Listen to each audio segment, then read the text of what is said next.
안녕하세요. 모든하우스 인사드립니다. 자, 오피스텔 대출 규제가 완화가 됐죠. 오늘 나온 뉴스입니다. 따끈따끈한 뉴스 오랜만에 인사드리네요. 자, 오피스텔도 담보대출처럼 DSR을 산정한다고 합니다. 대출 한도가 확대가 되는 효과가 있죠. 만기 8년에서 최장 30년으로 개선이 된다고 하는데 어떤 내용인지 한번 자세히 들여다보도록 하겠습니다. 자, 현행 DSR 부채 산정 방식을 보면요, 오피스텔에 대한 기준이죠. 오피스텔은 비주택으로 분류가 돼서 주거용 오피스텔도 대출 만기가 8년으로 일괄 고정되어 있습니다. DSR에 대해서 잠깐 설명을 드리자면 대출자의 연간 원리금 상환액을 연소득으로 나눈 수치입니다. 이게 조금 어렵죠. 그러니까 DSR 때문에 대출이 조금 어려웠다, 대출 금액이 좀 줄어들었다, 뭐 이렇게 이해를 하시면 될 것 같고요. 이게 좀 완화가 된 겁니다. 현재 은행권에서는 DSR이 40%를 초과하면 대출을 받을 수가 없습니다. 자, 금융위원회 내부 자료입니다.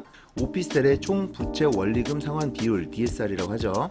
산정 방식이 주택담보대출과 동일하게 변경한다고 합니다. 기존 오피스텔의 최고의 악재였죠, DSR. 오피스텔 갖고 계신 분들 많으실 텐데 오피스텔의 장점 중에 장점이 뭐였냐면은 이제 DSR 적용을 규제를 받지 않았다는 게 장점이었는데 최근에 이거를 좀 상승장에서 엎어치기를 당해가지고 오피스텔에도 DSR이 적용이 되고 오히려 더 깐깐하게 적용이 되었던 상황이었어요. 근데 이게 좀 완화가 된다는 얘기입니다. 금융위원회와 금융감독원은 주거용 업무용 오피스텔 담보대출에 대해서 주담대 방식을 준용해 DSR 부채 산정 방식을 개선하기로 했다고 했습니다. 자, 아직 시행이 된 건 아니죠. 자, 그러니까 다시 한번 설명을 드릴게요. 기존에 사실상 대출금이 많이 줄어들었었어요.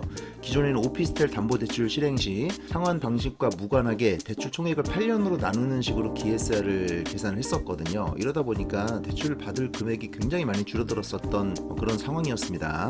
자, 개선안입니다. 오피스텔 담보대출 시 전액 분할 상환 대출의 경우 실제 원리금 상환액을 반영한다고 합니다. 자, 실제 사례를 한번 볼까요? 설명으로만 들으면 감이 잘 안 오실 수도 있을 것 같은데 연소득 5천만 원인 차주가 30년 만기 원리금 분할 상환 오피스텔 담보대출 시 금리를 5%로 가정한다면, 요즘 5%가 좀 없긴 한데 그래도 5%로 가정한다면 대출 한도는 기존 1억 3천만 원에서 3억 1천만 원으로 2배 이상 1억 8천만 원 가량 증가를 하게 됩니다. 차이가 많이 나죠. 1억 3천 받을 수 있는 게 3억 1천으로 바뀐 거니까. 자, 시행일을 보도록 하겠습니다. 오늘 17일까지 각 업건별 은행이나 보험, 저축, 여전 이런 곳들의 시행세 측 개정안에 대한 사전 예고를 실시한 뒤에 24일부터 개선안을 잠정 실행할 예정이라고 합니다. 이번 달이죠. 4월달. 자, 원래 오피스텔은 비주택이라서 DSR 적용 대상 자체가 아니었습니다. 그런데 집값이 급등한다고 주택수 산입에 DSR 규제까지 어거지로 집어넣었었거든요. 집값 하락 시기에 가장 먼저 원위치되어야 할 규제 해제는 오피스텔 규제가 맞다고 저는 생각합니다. 이것 때문에 엄청나게 폭락을 했죠. 아파트보다 더 높은 비율로 오피스텔이 좀 폭락을 많이 했던 것 같은데 아무래도 오피스텔을 분양을 받거나 오피스텔에 거주하시는 분들이 아파트에서 조금 우회해서 들어가신 분들이 비교적 여유가 좀 부족하신 분들이 들어가셨던 경우가 많거든요. 그렇다 보니까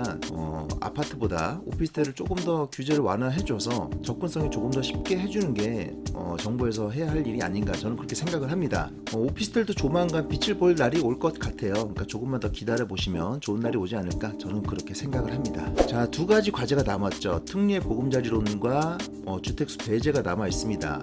오피스텔이 특례 보금자리론을 적용을 한다, 굉장히 큰 메리트가 있죠. 그리고 주택수 배제를 해준다, 이 얘기가 지금 계속 나오고 있어요. 이 두 가지 얘기가 나오고 있는데 두 가지가 적용이 된다면 상당한 호재로 작용을 할 것 같습니다.